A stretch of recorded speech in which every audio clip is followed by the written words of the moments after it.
Hey, chiropractors, welcome to Modern Chiropractic Mastery with your host, Dr. Kevin Christie, where we discuss the latest in marketing, business, and professional growth with some of the leading experts in the industry. Welcome to another episode of Modern Chiropractic Mastery. This is your host, Dr. Kevin Christie, and today I've got a great interview with Dr. Lisa Goodman. She is a chiropractor, she is an entrepreneur, and she is in Denver, Colorado, and recently published a book through Parker University that I really think you should check out. She's going to talk about it a little bit, so I'll let her do that.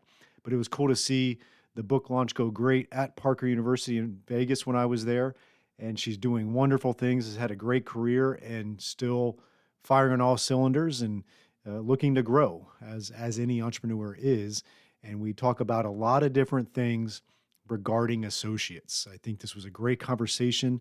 She had a lot of insights that I hadn't heard before, so it was nice to get some good ideas from the associate slash practice owner kind of collaboration, and obviously trying to make it a mutually beneficial situation for both the owner doctor and the associate. And we dive into that. I think this topic is something that is ever changing. I mean, even as we speak, there's non-compete stuff going on with the FTC, and we talk about that a little bit. But ultimately, there is a big need for practice owners having associates, and there's a big need for associates needing jobs and needing mentorship, and we dive into those things. And so it was a wide-ranging conversations around entrepreneurship and really focused on the associate position. And I no doubt believe you will learn some things from Dr. Lisa Goodman. And without further ado, here is my interview with Dr. Lisa Goodman. All right. Welcome to the show, Lisa. I really appreciate your time today. Excited to dive into a very important topic that is on top of mind of a lot of chiropractors, be it students looking for employment or obviously owners. And we're going to dive into associates and all things associates. But before we do that, tell us about yourself personally and professionally, and then we'll go from there. Right. Okay. Thank you so much for having me, Kevin. I'm really excited to be here today. I've been in chiropractic private practice for almost 18 years in Denver, Colorado. I started as a one-woman show, just like a lot of your listeners are going to, and I've got anywhere between 9 and 11 employees at any given time, a couple of other chiropractors, associates, a couple of massage therapists, and acupuncture. So I love chiropractic. I love practicing. I also love mentoring and teaching. We have interns at our practice. I love doing events. I work a lot with the USGA and some other sports organizations. My passion in clinical practice is working with youth athletes. When I was in school, I always thought to all of my classmates wanted to work professional sports. Mm-hmm. And I always said, I'd rather work with the kid who's going to be the professional athlete. How can we help him get set up, or her, to not have these injuries that make everybody else retire at the end of high school? So that's a little bit about me. I've got 2 teenage boys myself. Like I said, I live in Denver and I love what I do. So I'm super excited to get into this topic about associates today. Yeah, definitely. Where'd you go to chiropractic school? Thank you. Yeah, I went to Palmer West. I graduated in Perfect. 2006. Yes. Cool. Yeah, I graduated in very end of 2005, so we're about the same practice experience, right? So, Yep, yeah. perfect. Did you go right to Denver after that, or did you? We went right to Denver. I'm from the Midwest. I'm a Minneapolis girl, and my husband's from Detroit. And we were in Bay Area for 8 years, Mhm. actually. And then when I graduated, I said, well, I want to open a practice right away. And I don't think the Bay Area is really the place that's going to happen. Plus, we want to start a family and have a place for our dog to run around. So we kind of threw a dart at the map and said, well, Denver looks pretty cool. We know 1 or 2 people there. And we went ahead and did it. Yeah, and it's grown since you've been there, so that's good. Yeah, a lot.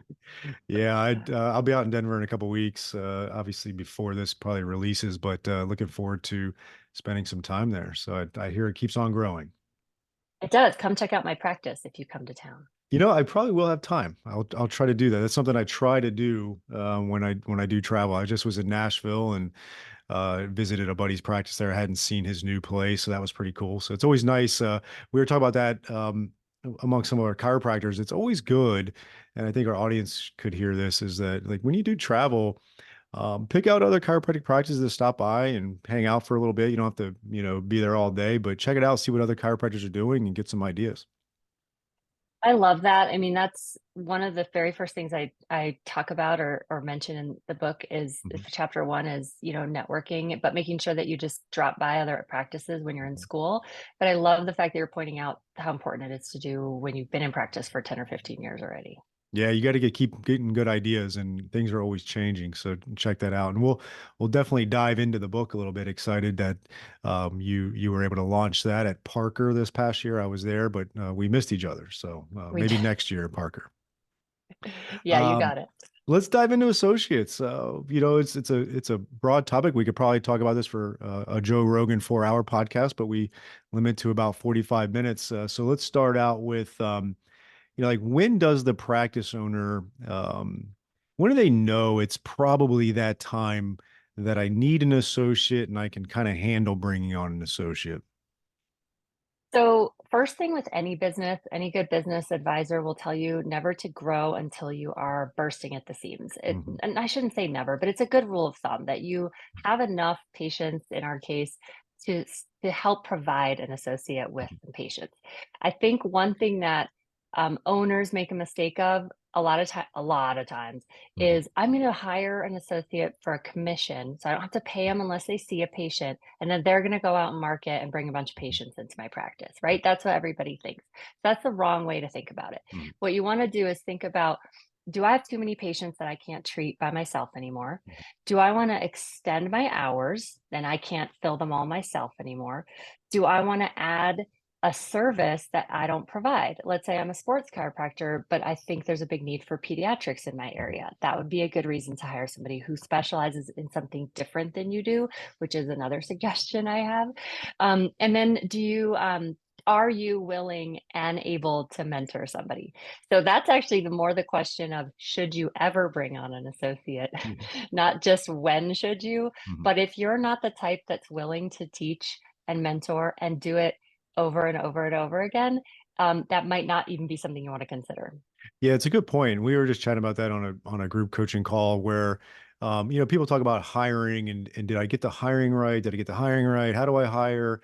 And it's fascinating because a lot of times the hiring process could have been fine, and that's obviously a big part of it.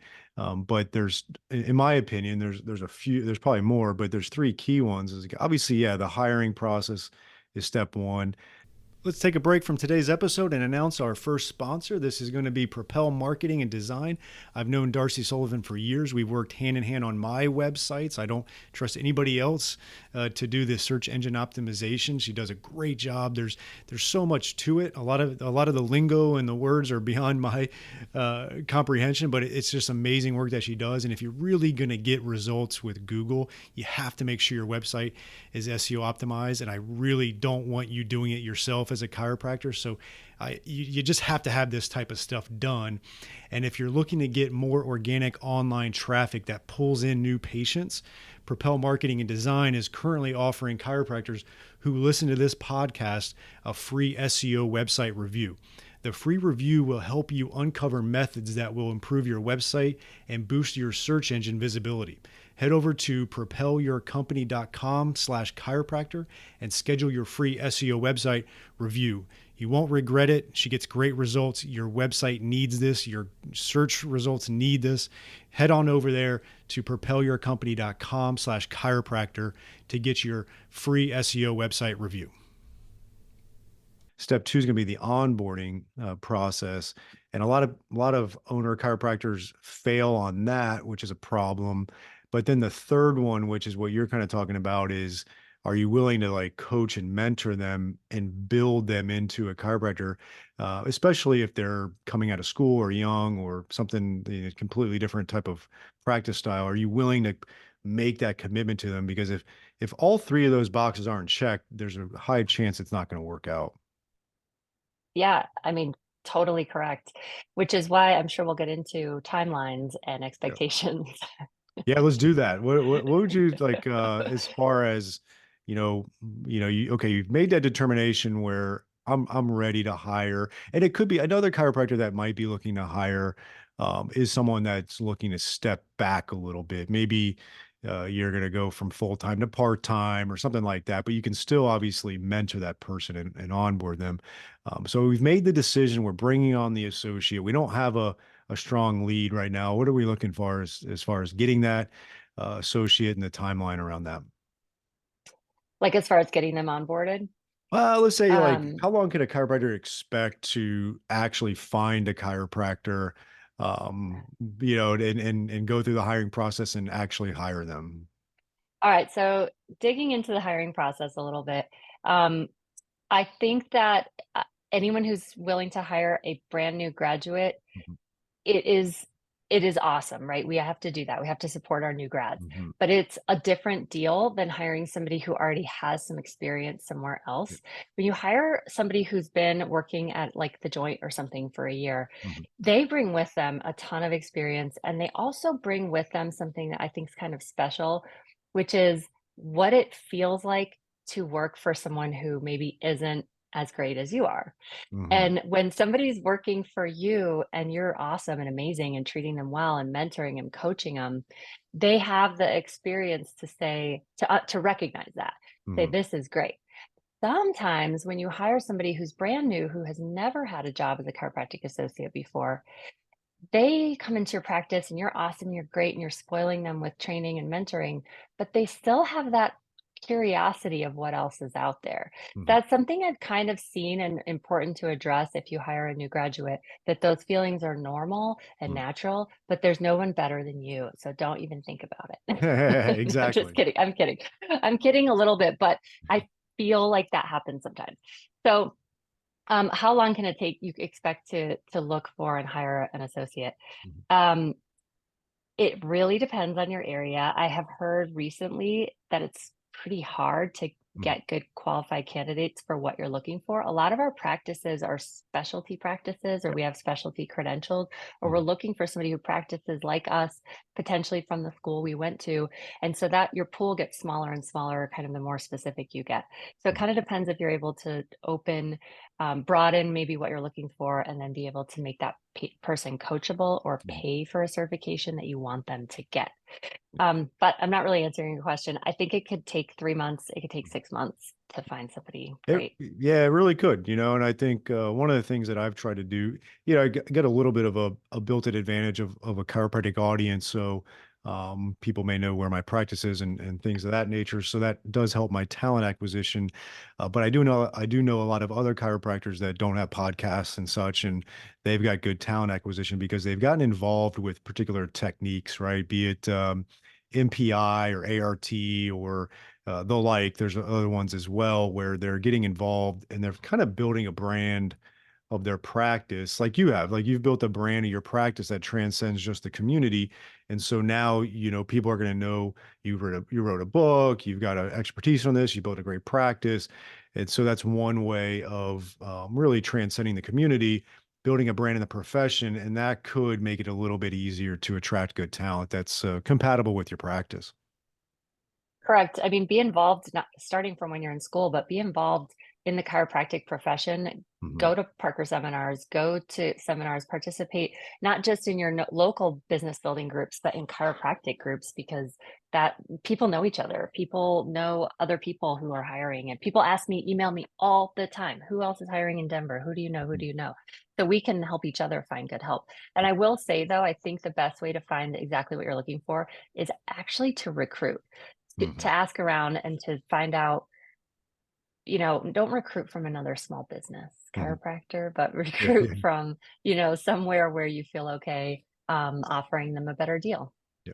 No, it makes sense. Or, it could be, it's not always about money either, right? It could be you're looking for someone that's going to have a profit share model or someone that potentially partnered, or you're wanting to retire in 5 years and you want to be able to sell the practice to them, right? There's a lot of different Yes. things that might be a long-term benefit to that associate that is not necessarily just monetary. Obviously, we got to pay people and you got to pay them well. And I think that's a whole other topic. Maybe we'll touch on in a second, but I do want to transition to, you bring that person on, like, what are some of the keys to a mutually beneficial experience? Because I think that's a big problem in the profession right now.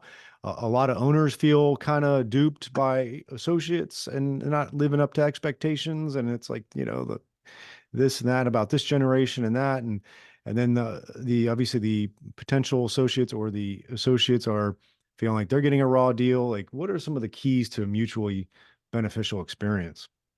The key is feeling valued. That's kind of my number one thing is that somehow making sure that associates feel valued. The owner Mhm, should make sure that of that, but also the reciprocal. Owners need to feel valued as well. One thing we see a lot of is that associates feel taken advantage of. They mhm, sort of go in and they say, well, I'm just here to make money for the practice. They just want me to do all this work and they're reaping all the rewards. mhm, And owners kind of say the same thing. Well, I'm here doing all this, I'm providing all of this training and support and mentorship, and I'm paying them so well, and I'm paying for continuing ed, and I'm paying for their malpractice and their health insurance, and they're not pulling their weight. yep, So a lot of it is how can we make each other feel valued? And I think a lot of that comes from trust mhm, and from establishing an agreement from the beginning.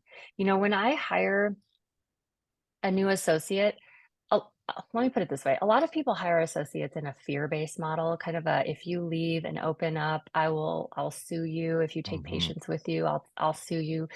And that has happened to me in the past. I wrote about it in the book a little bit.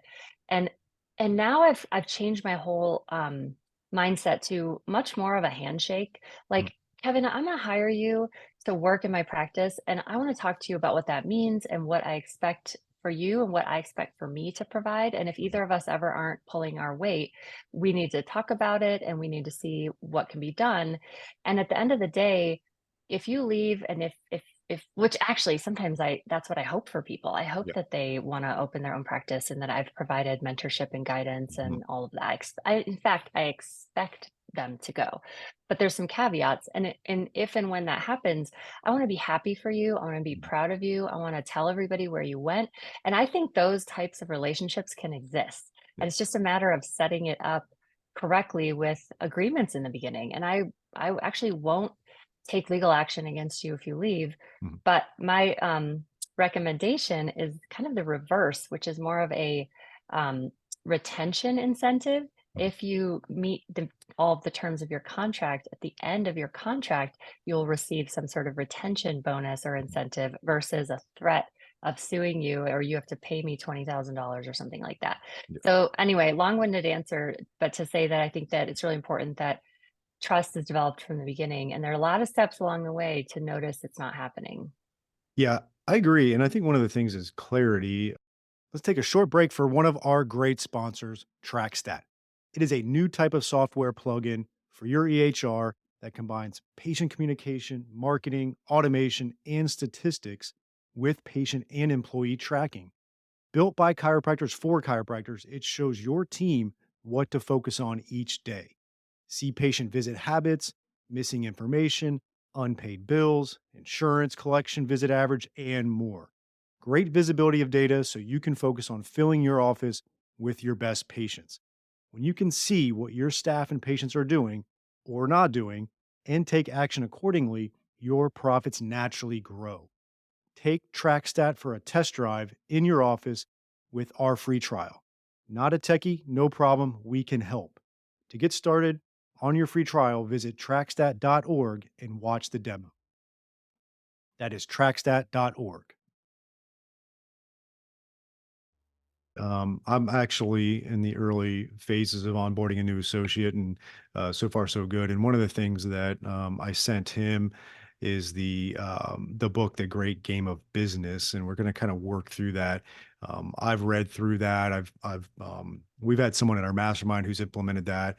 Next year in 2025, I'm actually paying for the Great Game of Business facilitator to come because it's kind of like an open book management system they talk about, and there's certain ways where you can definitely provide clarity of the practice finances and other things without sharing maybe information you don't want to, but educating them and realizing, like, as the owner, I'm not burying extra money in the backyard because I don't know what to do and spend with it, right? Like it's, I think there's this misconception. Maybe they see the money coming in, they see office visits, they know that the office visit average is $83.50, and we just saw 225 people. And like, oh man, the money's just coming out of his ears, right? So I'm trying to also educate on the realities of practice ownership, educate on the realities of patient management, like all the things that go into it, and looking at it as a process for sure. And I'm hoping that is one of the keys to a mutually beneficial experience. Yeah, I agree. I think that being very clear about the job description and expectations, and that is an interesting thing you bring up. I've talked to a lot of owners who say, I'm only paying myself 40,000 a year. So when this new associate wants to make 90, I open up the books and I show them where all the money's Yeah. going and I show them every single thing. And I'm like, well, I actually not sure that's a really good idea because Mm. a lot of people don't have a mind for all of that or the Yeah. business and they make a lot of assumptions. They only kind of look at the numbers they want to see, but they don't look at Mhm. how it all works together. Anyway, point being though, that if an owner is really successful and runs a great business and is fortunate enough to make a really good income and still pay their associates well, I actually don't think it necessarily needs to be information of everybody. Like Mhm. an owner is allowed to make a good living. You've put a lot of risk, Yep. you've put a lot of your own money in. And I think as owners, sometimes we get like embarrassed or fearful, or like we think that we have to justify Mhm. what kind of income you might make. And for the record, for people, associates listening and Yeah. students, you might have a great month, and then you might have 4 months or 5 months where you don't pay yourself at all, and that's obviously not the goal, but that's how it works sometimes with different types of payment. And so it can look like you said, you see 500 patients in a week and your associates are all going, man, you must be making so much. And Mhm. you're sitting there saying, I should be, but it's not happening right now. And then next month, maybe it all pays off. So I love that idea. I'm going to check out that book too, because I think just being sort of feeling like, well, actually, that leads into my next thing. You really want your associates to feel involved and to have some sort of ownership and leadership within your practice.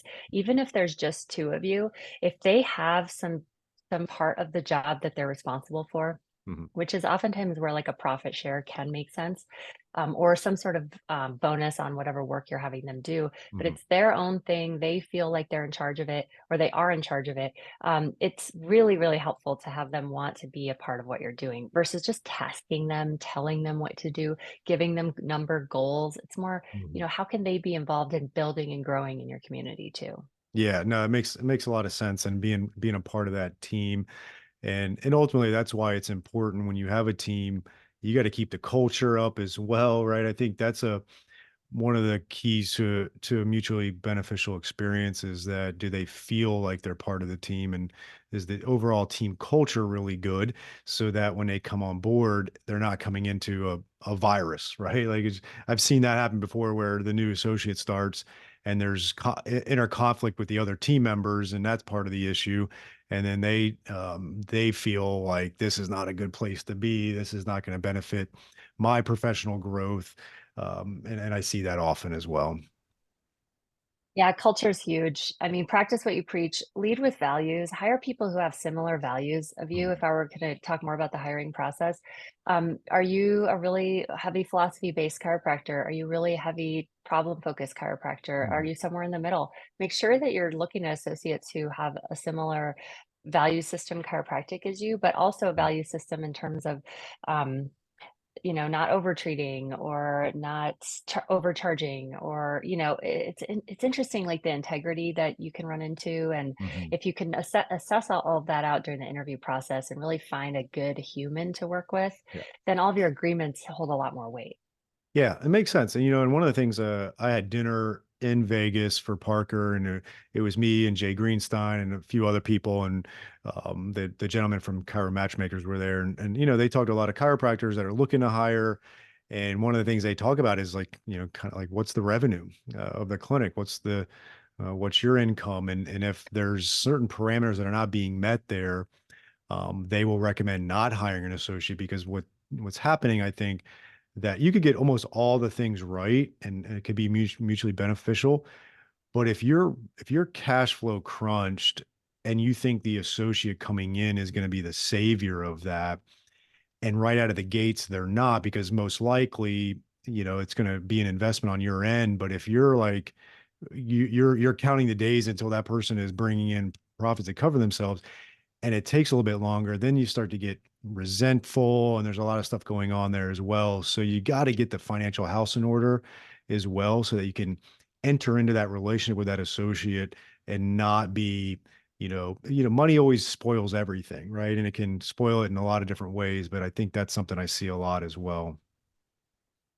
I do too. I think that abundance begets abundance, and if you can already come at hiring an associate with the mindset of paying them a Yeah. base, they're worth being paid something when they come into your practice. They're not always being worth being paid what they want.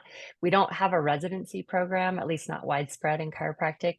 So when somebody's coming out of school or giving their first 3 years to a practice, they should really look at what can I get, what can I build in myself from this practice? Mhm. Money is secondary. All of us that are hiring are going to have some kind of tiered system, whether it's a percentage, whether it's off of a number, you see this many patients, you earn this much. There's always growth available. I always tell associates, as long as you still have room on your schedule, you have room to earn more money for Yeah. yourself. So if you set it up right, like, oh, yeah, I'll pay you a base, of course, but they always have room to create more financial abundance for Mhm. themselves. So coming in and demanding, like you said, $90,000 out of school, that's available to you, but Mhm. you have to put in the work to get there. So I usually advise students and associates looking to also interview the owner. Find Mhm. out if the owner's a good fit for you. Yeah. Find out if this practice is a good fit for you, because it's not about the money those first 3 years. It shouldn't be at all. It should be about, am I in a place where I will learn and flourish and grow and be part of something that matters to me? Because the money will come if you Mhm. choose right. Yeah, it's such a good point. It really is. And I think, you know, there's probably a middle ground on the income side. I think the associate definitely. I mean, life has gotten expensive, right? Life has definitely gotten expensive. They need to live, but I do think there needs to be a learning period, and understand that there's also a lot of investment going on to the associate, or there should be. Um, that is not necessarily built into the salary, and then there should be a path within that 3 years of doing really well. And I think using it as a learn, I use the reference of, if you're a new graduating DC, not someone that's, 8 years out and you're getting an associate position because you're moving to Denver, but the Sure. new chiropractor has to look at those first few years as kind of like a residency, right? And to your point, a residency isn't a money-making venture. It's more about learning your craft. And so I really Right. believe that new associate has to really look at it as working on their craft. And I'm just going to say one more thing about that, um, and then let you get your thought on it. But part of that craft is not just the clinical. That's obviously table stakes, and we got to get good clinically. But if at any point you want to own and operate your own practice, you better learn how to build a practice. And so getting out in the community and doing the things that build their own patient base, kind of an entrepreneur, right, within that Yeah. practice, you Yeah. want to do that instead of say, oh, I don't want to build that guy's practice. He's going to make another, he's going to go buy another car Uh-huh. with it, whatever. Like, too many Uh-huh. people have that mindset. But if you look at it as like, this is my opportunity to learn how to do this, because if you go out and 3 years later or 5 years later and open up your own practice in a new town, and it's the first time you've had to do it, you don't want that to be the case. Some people can get away with it, but you want to have some, sea legs under you before you start to try to build a business. Well, it's one of the biggest fears of owners, and it's one of the things that happens all the time. When an associate's working for you, they don't they don't do the I'm not talking about me, by the way, if my associates are listening, because they're Same here. amazing. The associates don't do the work that you want them to do, all Yeah. the things you just mentioned, but they do go open their own practice 3 years later, and all of a sudden, they're hustling on social media, they're hustling in the community, they're showing up in all the places that you said, "Can you guys go and do this? It'll be great for you." And it is, like, something I really wanna get rid of, because you want to have an associate who's all in for you in the time that they're there. This is a learning curve, but this is a community, right? This is a family, like right Mhm. from the start. This relationship is not that different from a marriage, but you're deciding in a half an hour interview if you want to marry this person for at least, that amount of time. I do want to ask you, Yep. we keep both throwing out this number of 3 years. Yep. How do you feel about what is like the perfect length for an associate Mhm. to commit to feel like you've invested in them and you're getting something back? Yep. I feel like this is a real point for me as an owner Mhm. of that. And I'm just curious what Yep. your opinion is on what's Yeah, the I perfect actually number? I feel like I got a good answer about it because I've experienced both ends of the extreme in my last two associates. One uh Canadian, and we knew that we had a 4-year work visa, and it was like a 75% chance he's going to go back, and he did, and it was a phenomenal 4 years, and I felt like the investment had a return, the practice did good. I was able to go to part-time care. Like it just was a very good experience, and ultimately was excited to see him grow and move up to Canada, and he's done well since there. And then my last associate invested a lot in and left, moved family to different city, whatever. As far as that decision making to do that, that was just a personal family decision that worked out for them. But he was only with me for like I think a year and a half, and I had done a lot of investing to make that a longer lasting thing, and it didn't. And so that definitely didn't have an ROI. And so I think year and a half is definitely way too little, and 4 was really nice. Obviously, the longer the better. I've had 6. I had one that was 6 years. That was great. I think 3 is really the minimum, and I think Same. 4 is like the ideal minimum, if that makes sense. Hmm. Yeah, I think 3 is the minimum. I think 5 is really wonderful. Yeah. I think lifelong associate is the goal That's because the best. also, I've presented on this topic a lot, and even in the book, which is about opening your own practice, there's an entire chapter that you read to see if you have what it takes to be an owner.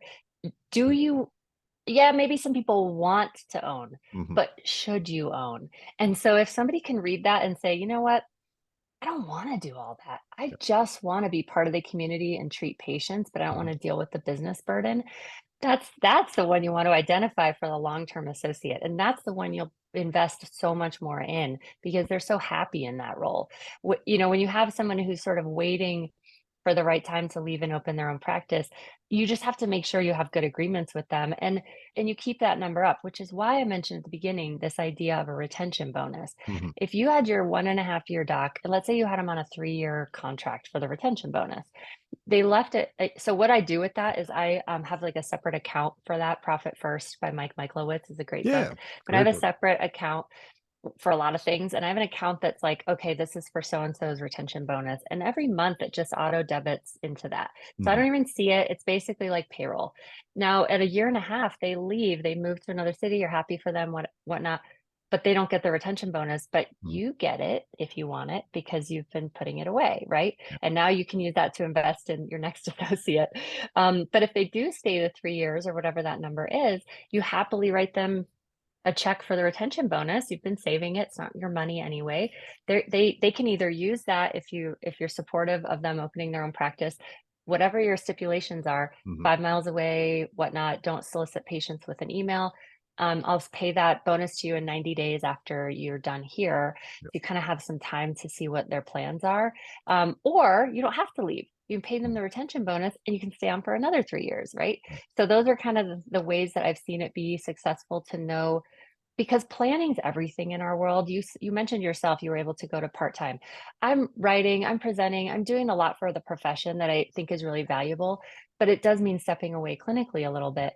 And if I can plan for that, and so now I know when my 3 years is coming up with an Mhm. associate, or 4 years or 5, whatever they agreed to, you can start having those conversations with them and potentially have them be involved with finding their replacement and training their replacement and creating that culture we talked about, which is like, Mhm. yeah, this has been a fantastic place to work. Dr. Goodman's great to work with.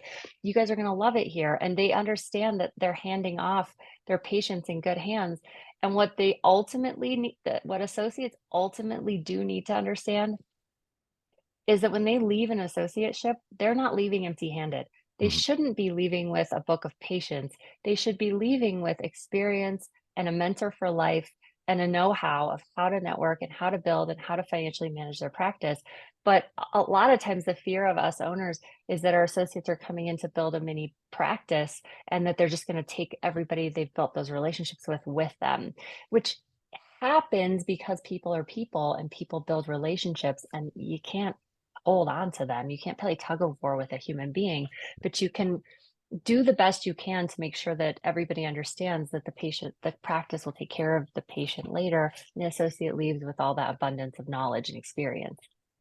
Yeah, and it's a apropos point because I guess the new law is coming out. It's not official yet, but there's no non-competes. It looks like Mhm. that's gonna happen, and I got thoughts on that. I've always 2 times in my career I abided by a non-compete because I was an associate, and I made sure to abide by that. Then I was in a partnership that I sold out of and opened up a practice, and I made sure I abided by that. I haven't had any associates underneath me not abide by a reasonable mileage and non-compete, but it looks like that might go the way of the dinosaur. You could still do obviously the non-solicits and things of that nature.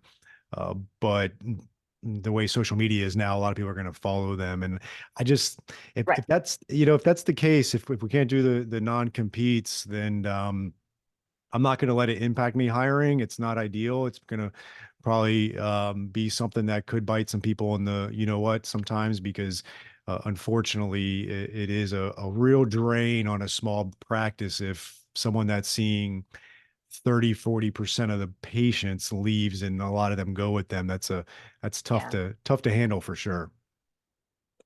It is tough to handle. I I want my associates to close their ears real quick. I believe that you should expect it. Yeah. I think that part of it is kind of going into hiring an associate is a benefit for like 3 years, whatnot. You got to do all Mhm. kinds of different things you wanted, flexibility, but then you sometimes you gotta jump back in and build back up. Yeah. And I think from the perspective of, is this person leaving truly my competition, Mhm. or are they truly good for chiropractic? The more good chiropractors that we have, the better. I want to change the conversation from, why are you going to a chiropractor? You don't have anything wrong with you. Yeah. That's what people say. I want to change it to, oh, cool. Who's your chiropractor? I'm looking for one.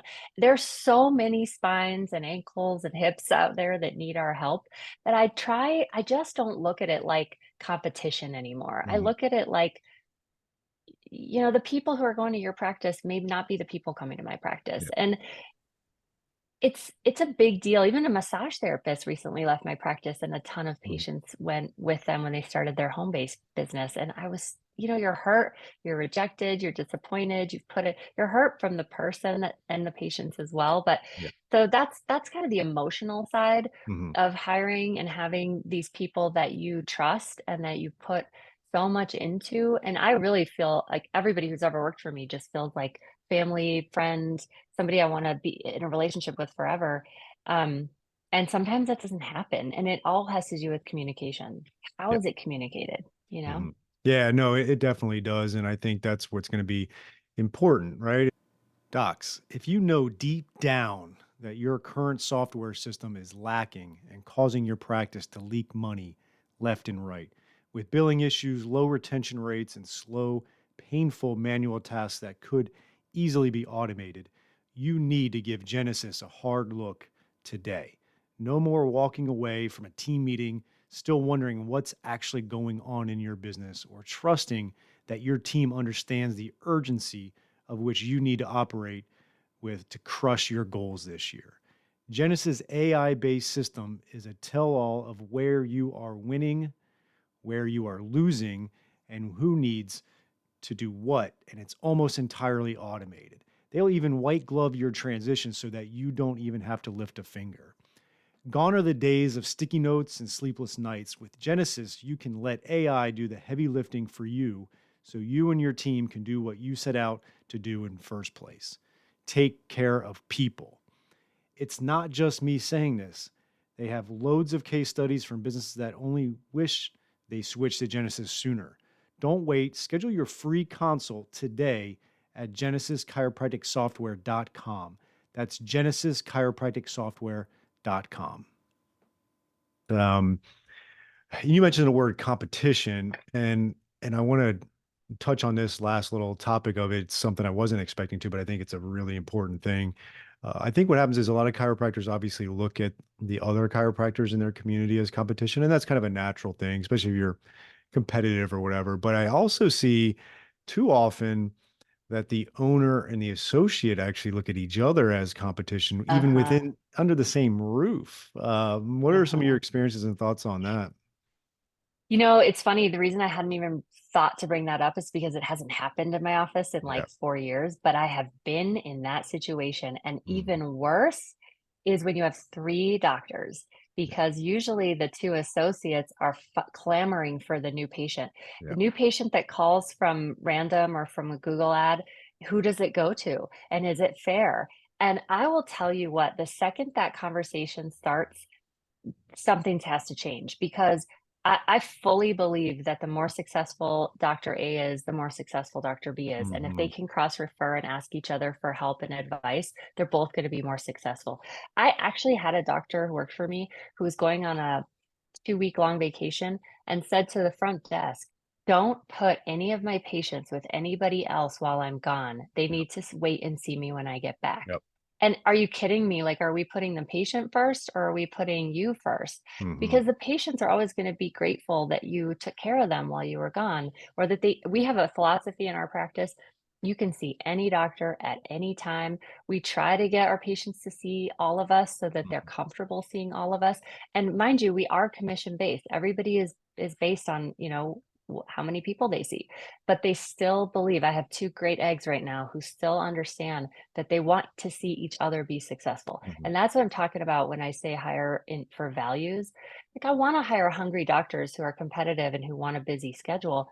But there's so many patients out there. You don't have to rely on the random one that calls in and hope it gets put on your schedule if you're doing the right communicating in your treatment room and the right marketing and networking in your own circles. You know what I mean? Yeah, such a good point. I ran into it in the past. Say probably my first associate. I had designed a compensation structure that was fair, but I had hired him like a year and a half into opening up my own practice. So I was like still trying to build my practice, and he was trying to build Mhm. his, and there was a little bit there.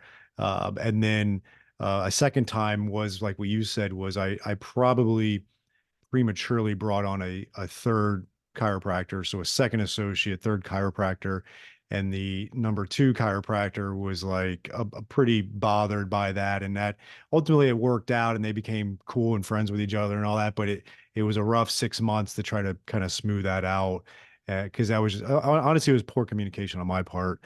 And that was, you live and you'll learn. And I think my last point on it is that you got to look at your compensation structures as well when you're doing this, whether you're hiring one or you're bringing on another associate and things that where it's not going to breed that. Like you said, that particular associate didn't want his patients seeing other ones was probably because there was some kind of compensation structure that it negatively impacted him if someone else saw his patients and was afraid they were going to not come back to him.